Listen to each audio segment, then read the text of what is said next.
here's the thing. So I want to talk about Israel a little bit. So a lot of people in defending Tucker, you see this, Megyn Kelly does this, J.D. Vance does it,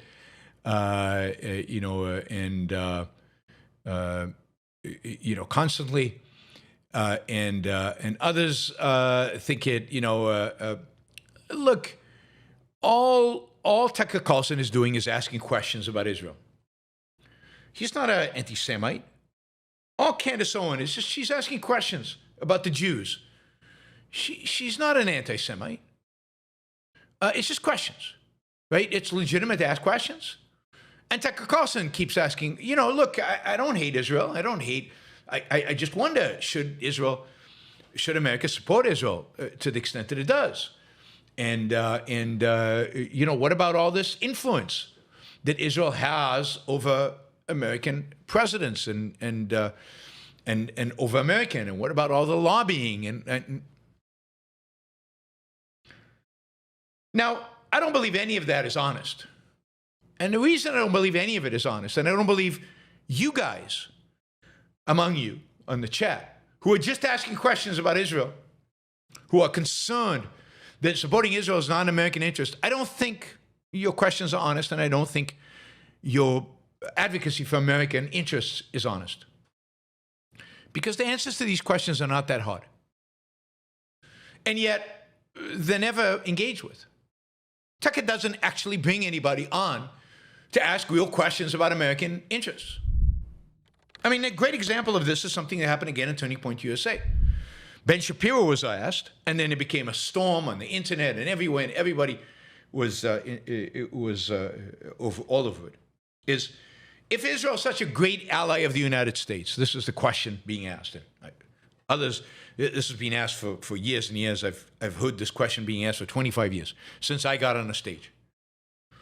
If Israel is such an ally of the United States, how do you explain the bombing of the USS Liberty in 1967 during the Six-Day War by the Israeli Air Force?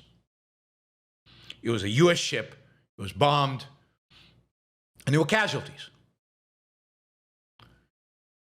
And, Ben Shapiro gave an answer, which was basically the right answer. And it doesn't matter to anybody. It didn't change anybody's mind. It doesn't matter, but you shouldn't even answer a question like that. Because let's assume, for the sake of argument, let's assume the worst. Let's assume that in 1967, the government of Israel decided that America was actually its enemy, and they hated America. And that as part of a war which they engaged in against, the armies of 5 other Arab countries, on 3 different battlefields, where they were dramatically outnumbered and outgunned. As part of that war, they decided there would be in Israel's best interest to bomb an American ship. Let's assume all of that is right, and they bombed the ship. And later on, they realized that it was probably wrong, that, America's probably not the enemy, and they shouldn't have done it, and they apologized profusely, and they claimed it was an accident, and they paid reparations. They actually paid reparations to the servicemen who were hurt, who were killed or injured, to their families. Let's assume all of that is true. And with that came a realization. It just hit the Israeli politicians that, hey, maybe America could be a good friend. Maybe we could work together with America. Maybe we could support America and get America to support us.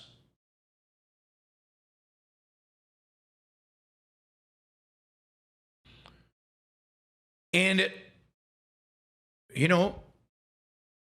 since then, they have worked with America, cooperated with America, provided intelligence to America, bought American weapon systems, supported America, whenever it needed it, in whatever way Israel, tiny little, today, 9, 10 million people, a tiny little sliver of the Middle East, wherever it could, supported America in whatever way it could. Let's assume the Liberty was an act of premeditated, horrible violence against America. And since then, Israel's changed its mind.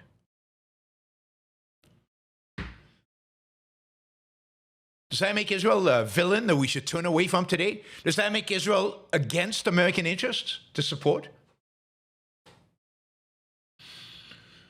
Israel does not buy American weapons with money America gives it. Some. America gives it $3.8 billion, which it uses to buy American weapons. But it buys more than $3.8 billion worth of weapons. It spends its own money buying weapons.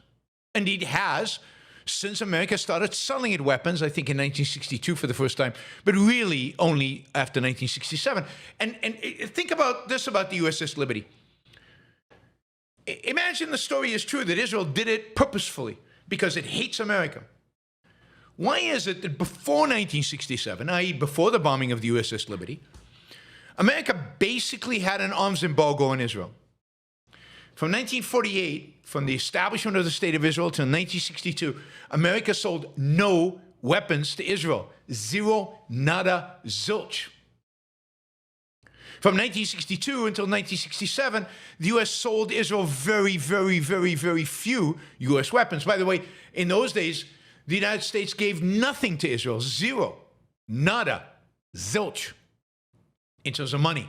So all that, weapons that Israel bought from 1967 on until really, I think, the peace agreement with Egypt in 1979, all of that was Israeli money buying American weapons. Now, think about, why would it be, if Israel did that out of malice, did America start supporting Israel in 1967? Because the Johnson administration and then the Nixon administration were just idiots and they didn't care?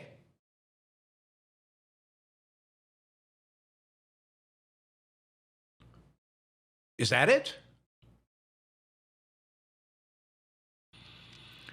No, because they acknowledged, as two investigations by the U.S.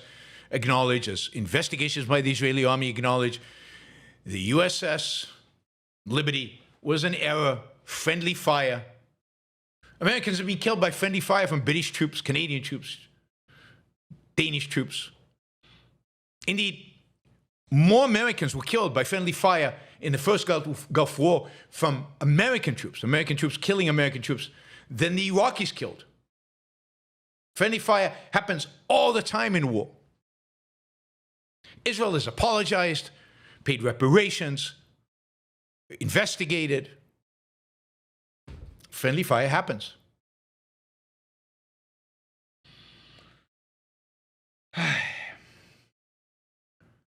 So, why is the USS Liberty brought up every single time?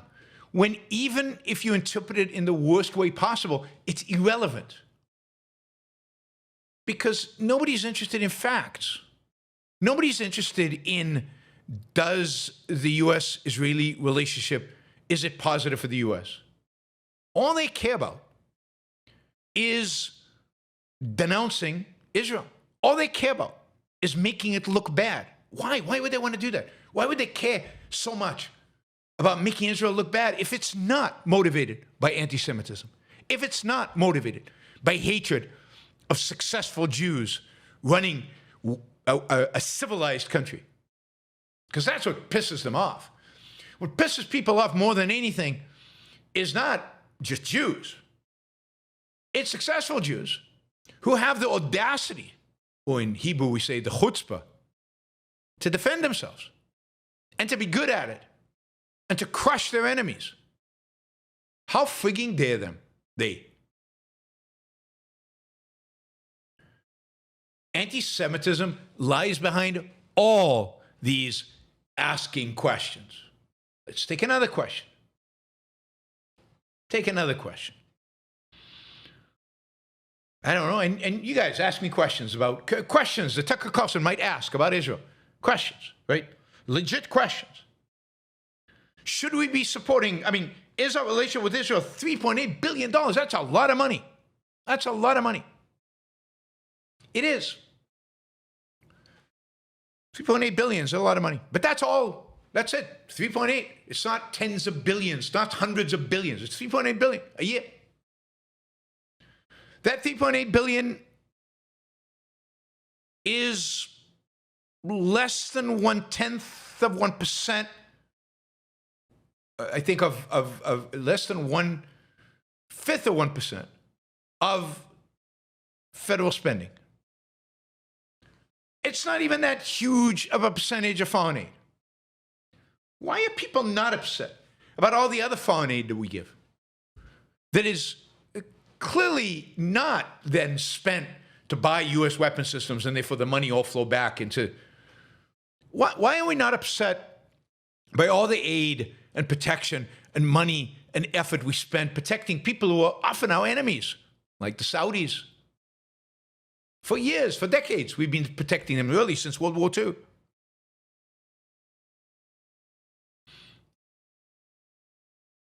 What is it about the peace Israel gets versus what everybody else gets that makes all the focus on that and none of the focus on the rest of it? And why is it ignored that it's small? 3.8 billion a year is a lot of money for me, for you. It's not that much in the full context of how much the U.S. government spends. And all that money comes back into the United States in arms purchases. Why is that never talked about?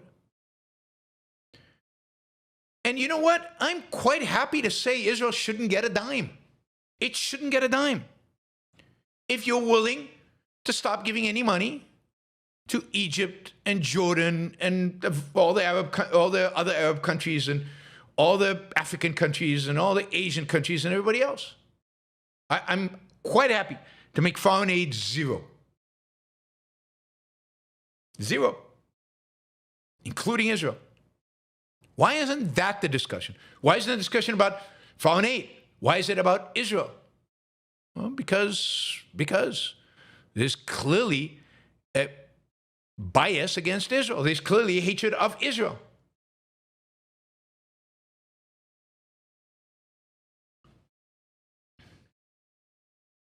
And people exaggerate the size of it, of course. They have no idea, so I challenged them online. Go check. It's not that much money. U.S. annual budget is $7 trillion. You do the math, and 3.8 out of 7. It's less than 1/10 of a percent. It's not 100th quite, but it's anyway, 1/2 of a tenth.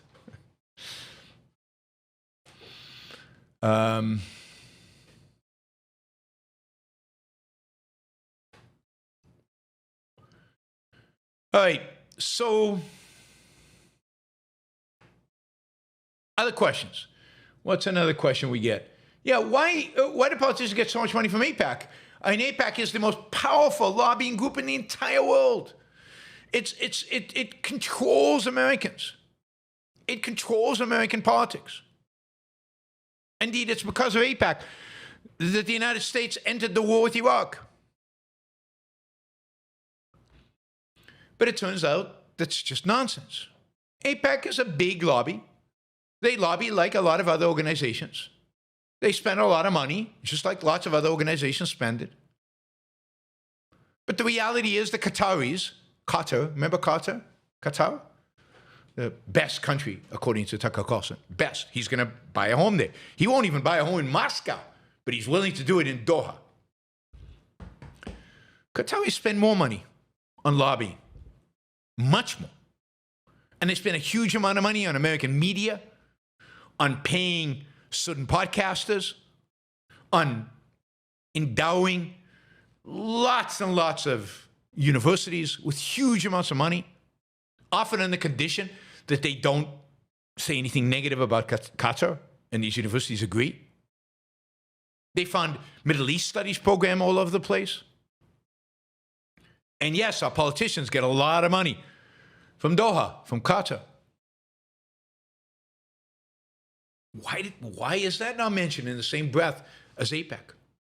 What is different about AIPAC than all the other lobbying organizations out there? I mean, Israel does to a large extent, Israel, the relationship with America is really, really important to them. Israel's survival is made much easier with a friendship with America. Why wouldn't you try to lobby for that? Why wouldn't you try to show people? But it's not that influential, because the other question that's often asked is, I have to say something about the invasion of Iraq. Israel actually told the United States not to invade Iraq. There would be a quagmire.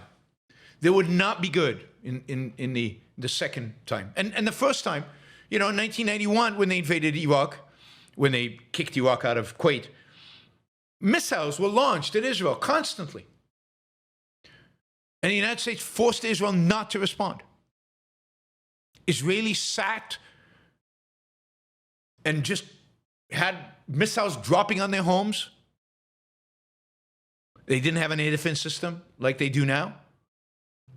And they couldn't send their own planes to go shoot the rocket launchers in Iraq because they had promised.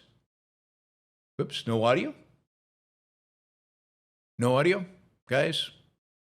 Lincoln says no audio. Is that his problem and his thing, or is that a problem with all of you? 1, 2, 3, audio. Anybody else? Yeah, everybody else hears me fine. All right. Israel sat on their hands because the Americans asked. What other ally would accept that? I mean, I was hugely critical of the Israelis at the time. I thought it was pathetic that Israel would do that.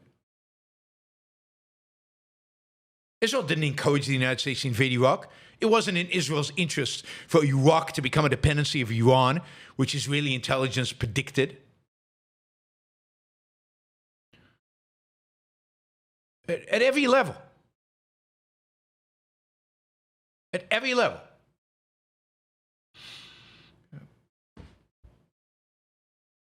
Israel has supported the United States, not hood it. Now, take this idea that American presidents always do what the Israelis want. Well, it's never been the case. In 1973, Kissinger and Nixon stopped the Israelis from crushing the Third Egyptian Army, which Israel had surrounded, and forced Israel to the negotiating table with Sadat over a ceasefire. And again and again and again, Israelis were forced to do things they did not want to do by the United States threat that they would remove support from the Israeli state. In 1983, 83, Israel had Yasser Arafat right where they wanted him. They had the Palestinian militia, terrorist group right where they wanted it. They were going to wipe them out in Western Beirut. And Reagan said, oh, no. You have to let them go. I mean, they had Yasser Arafat in the snipers. I mean, he was right there. Literally, there's a photo. And they couldn't pull the trigger because they promised Reagan. I mean, that was a disaster for the Middle East, a disaster for Israel, that they couldn't kill Yasser Arafat. I mean, over and over and over again, for decades now, Israel has given up its own interests, in my view, sacrificially and irrationally and immorally, to appease American presidents. And yet now it's being accused that Israel manipulates American presidents and they do whatever the Israelis want. I mean, what a bold-faced lie. Again, these people are not asking questions because they don't want the answers. If they were asking questions, they'd seek answers. And the answers would undermine their basic theories. And finally, is it in America's interest to be on Israel's side? I mean, this is the easiest one to answer if you understand what America is. If America is the land of individual rights, individualism, freedom, Similar, capitalism. And if those are the ideas that represent America, if that is what America's interests align with, they align with freedom, then answering the question is easy. Israel is a civilized place. It's a relatively, as these things go, capitalist place. It's a place that protects individual rights. Everybody else in the Middle East, all Israel's enemies are the opposite of that. They're fundamentally, ideologically enemies of the United States. Israel has free speech, freedom of religion. There's no freedom of religion in Saudi Arabia or Qatar or Dubai, which people love. It just doesn't exist. If you're a Muslim who converts to Christianity in Dubai, beware. You might not live long. If you're an atheist in Saudi Arabia, you're going to go to jail for a long time. There's no freedom of speech. There's no freedom of religion. There's no capitalism. There's no individual rights. The only reason, all this investment going on in Saudi Arabia is the Saudi Sovereign Wealth Fund, which is the royal family sucking up all the money from the oil that is under the ground because they own it, because royalty, they own the land, right? And we accept that. We celebrate royalty. America, God, 1776. They have a bunch of money because royalty owns the land. Some property rights. Israel has property rights. At least some. Not as good as they could be, but some. Saudi Arabia has none. Dubai has none. These are monarchies. Monarchies. The kind of monarchies we fought in 1776. Actually, no, that's not true. Much, much, much, much worse monarchies than the monarchy of 1776 in England, which was relatively pretty good. Best monarchy in the world at the time, and better than any well, there are other constitutional monarchies today, but, better than any Middle East monarchy ever has been. So, we'd rather support monarchs over Israel, because Tucker Carlson loves the Qataris, a monarchy, over Israel, a free country. It's unbelievable. So ideologically, our support should be with Israel. Now, the 3.8 billion, even that. Do we get any of that money? Do we get a return on the investment of the 3.8? Now, I said the money all comes back to the United States to buy weapons, but still, they'd still have to buy weapons. Wouldn't it be better if they used their own money? Sure. But think about how much intelligence we get from the Israeli intelligence agencies. More than any other intelligence agency in the world. Particularly when it comes to American interests in the Middle East. And we have some. I mean, Israel has an incredibly competent intelligence. Maybe sometimes overly confident, but incredibly competent. The United States benefits from that fact. We benefit from the fact that Israel takes F-35s and modifies them and flies them into combat in ways that America has never done, because America has not gone to war. And then the F-35s are improved dramatically because of input from the Israelis.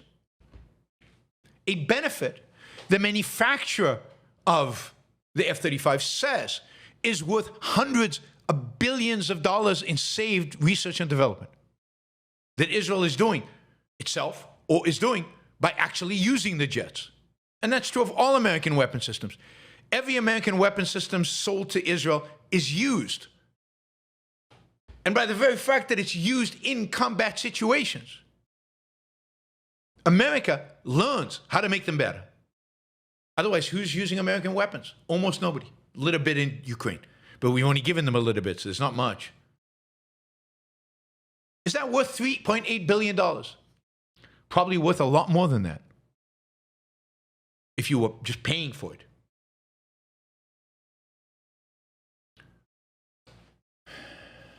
So it is in America's interests to ideologically, morally support Israel. It's even arguably in America's interests to financially support Israel. But, I'm quite willing to go to zero there. And it's not in American interest. It's actually antagonistic to American interests to support Qatar and UAE and Saudi Arabia. All we want from them is oil. And we don't even need that much oil anymore because we're pretty self-sufficient. So as long as they continue to stream into the world markets, which they have an interest in doing, they only source of income for them. What do we have to have good relations with them for? The whole thing is inverted. The whole perspective is inverted. The United States should support Israel and be proud of it and state it proudly. Israel is a bastion of Western civilization, a bastion of American civilization in the Middle East. Not the Saudis, not the Qataris, not the UAEs, not the Dubais. Israel, a bastion of American civilization in the Middle East. It's the most American country in the Middle East. In attitude, in culture, in every respect. And it fights, and this is an important point that's almost never made because Tucker Carlson doesn't view Islamism as an enemy. But Israel is fighting America's war. Israel is fighting America's war. America is at war with Islamism, whether it knows it or not. The Islamists certainly think so. And Islamists don't hate America because of Israel. It has nothing to do with Israel. Go read Said Qutb of the Muslim Brotherhood, of Hassan al-Banna from the Muslim Brotherhood. They don't hate America because it supports Israel. If anything, a lot of the hatred of Israel is because it's like America.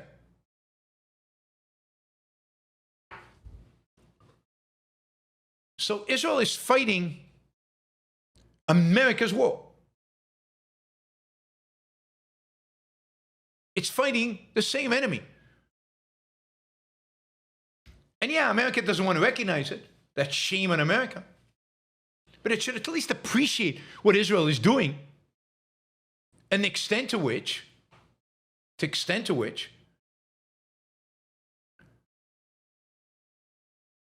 it's making America safe. And there's no question in my mind that Israel is making America safer by disrupting the Islamist regime of Iran, by destroying much of Hezbollah's capabilities, and by preoccupying Hamas and its other ISIS-like affiliates. Instead of killing Americans, they're busy killing Israelis. So asking questions, if they were honest, then it would be easy.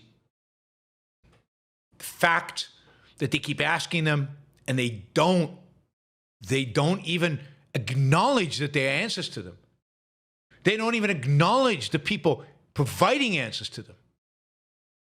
Suggest that what motivates them is not that, it's straight out anti-Semitism. And you can see it, right? It's not just about asking questions. You can see it in Tucker Carlson, platforming, various forms of Holocaust deniers. You can see it in Tucker Carlson platforming Nit Fuentes, who is a Holocaust denier and who thinks Hitler is cool. You can see it in his platforming of so-called historians who don't think Hitler was that bad. So it doesn't just affect their attitude towards Israel. It affects everything.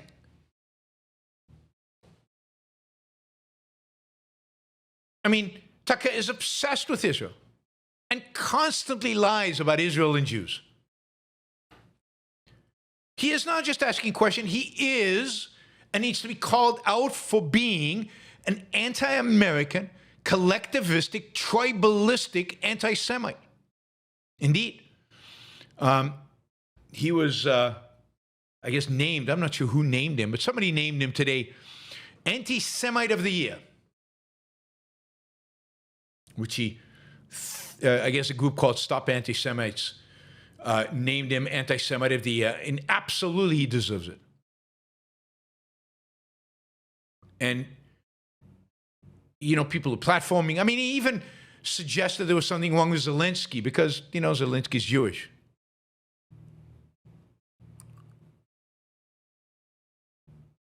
He's, you know, you remember the comment about people eating hummus? I mean, he just doesn't stop. And he gets away with it because people like J.D. Vance won't call him out. Take Candace Owen. Candace Owen now is promoting a book to all her listeners called The Talmudic Jew, written by, you know, Robert Weistrich. Oh, sorry, not written by Robert Weistrich. It was written by,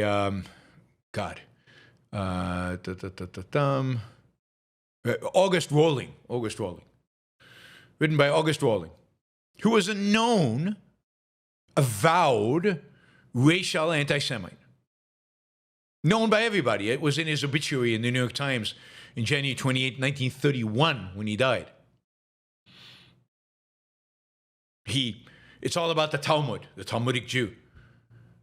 But he completely mistranslates passages, completely makes stuff up, drops all context. He claims that Jews kidnap and murder Christian children for religious purposes. I mean, these are Middle Ages, you know, fantasies. Christian blood is mixed into the matzah to sanctify the Passover ritual. I mean, this is the level, and this is the book she's pitching. Judaism obligates Jews to murder non-Jews when advantageous. And it goes on and on and on. You know, supposedly the Talmud has all this. But it's just, and of course this book is very hard to find because there's no interest in it, because it's complete anti-Semitic BS nonsense that's been refuted as if it needed refutation ever. It's completely discredited. People study the Talmud. There are plenty of Talmudic scholars out there that can refute this easily. But now it's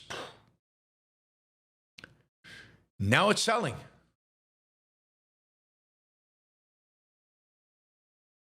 And there's a bunch. There's a new industry of these books. You can find them on Barnes & Noble. If you go to Barnes & Noble right now, you can find these books. I don't know. Why the Holocaust Story Was Invented. Holocaust Propaganda, Hamas on October 7th. Auschwitz, The Case for Sanity. One Man's Journey to Holocaust Denial. Auschwitz Lies. What do you think of the Jewish Holocaust? Historical hypothesis. Hypothesis. It's a hypothesis. It is people like Candace and Tucker who are making this new industry of Holocaust denying books popular and common and selling. It's disgusting. It's despicable. Yes, Tucker Carlson should be deplatformed. He should not be invited to speak by anybody.